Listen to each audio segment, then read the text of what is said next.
أعوذ بالله من الشيطان الرجيم بسم الله الرحمن الرحيم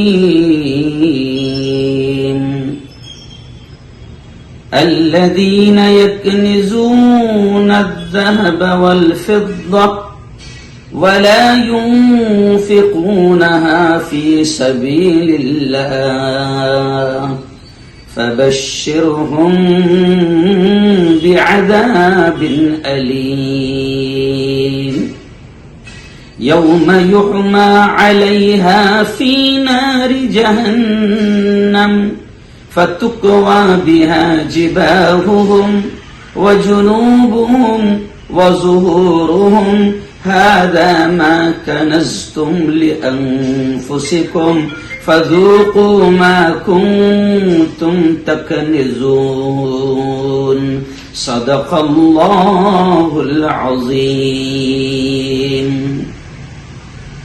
بہت ہی قابل صد احترام بزرگ دوستوں، پردنشین ماؤں اور بہنوں، پیغام رمضان کے اس پاکیزہ سلسلے میں ہم بہت سارے مسائل کو سن رہے ہیں.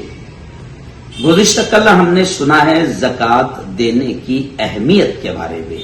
آج شارٹلی، کیونکہ میں سفر پر ہوں، باہر ہوں، اس وقت میں گجرات کے مشہور صنعتی اور کاروباری ٹیکسٹائل کے شہر سورت میں میرے دوست نبی حسن کے گھر پر ہوں، اور یہاں سے آج میں پیغام رمضان ریکارڈ کر روانہ کر رہا ہوں.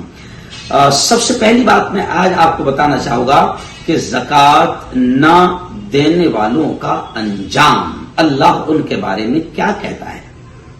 میں نے گزشتہ کل بھی کہا تھا کہ دیکھو، اگر اللہ نے زکوٰۃ دینے والا بنایا تو خوشی مناؤ کہ میرے مالک تیرا احسان ہے کہ تو نے دینے والا بنایا.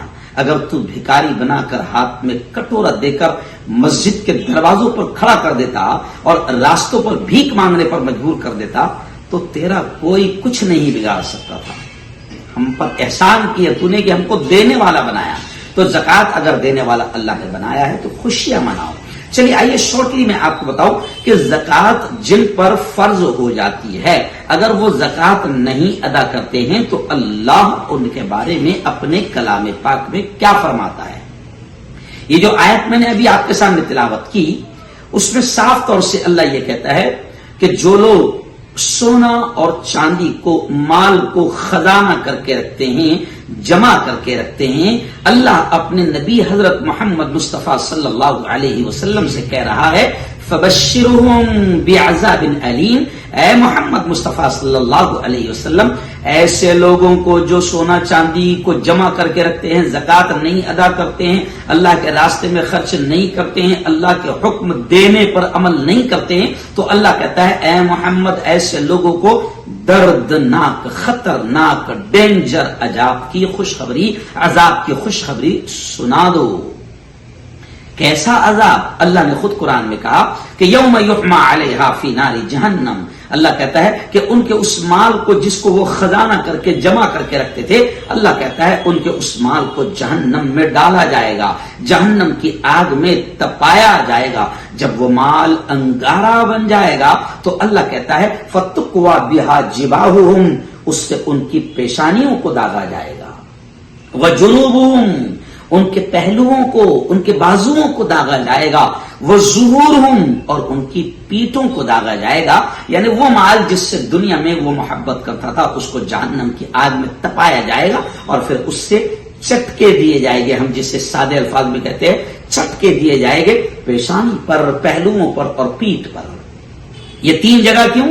اس لیے کہ جب کوئی مانگنے والا آتا ہے تو سب سے پہلے بل آتا ہے پیشانی پر، غصہ آتا ہے، پھر گھوم کر نکلنے کی کوشش کرتا ہے تو دوسرا چٹکا پہلوؤں پر، بازوؤں پر، اور نکلنے میں کامیاب ہو گیا تو پیٹھ دکھا کر نکلنے میں کامیاب ہو جاتا ہے تو تیسرا چٹکا اللہ کہتے ہیں اس کی پیٹھ پر دیا جائے گا. اور پیارے نبی نے تو یہ فرمایا ہے کہ زکوٰۃ جو نہیں دیتا ہے اس کا وہ مال باقاعدہ ایک اژدہے کی شکل میں بنایا جائے گا اور اس کے گلے میں ڈال دیا جائے گا جو اس سے ڈسے گا. الگ الگ انداز میں پیارے آقا نے بھی اور اللہ نے بھی زکات نہ دینے والوں کا بڑا خطرناک انجام بتایا ہے. بلکہ آخری جملہ یہ کہوں گا کہ اگر اپنے پورے مال کی حفاظت کرنا چاہتے ہو، اپنے پورے مال کو بچانا چاہتے ہو، تو اللہ کے حکم زکات پر مکمل طور سے حکم پر عمل کرو.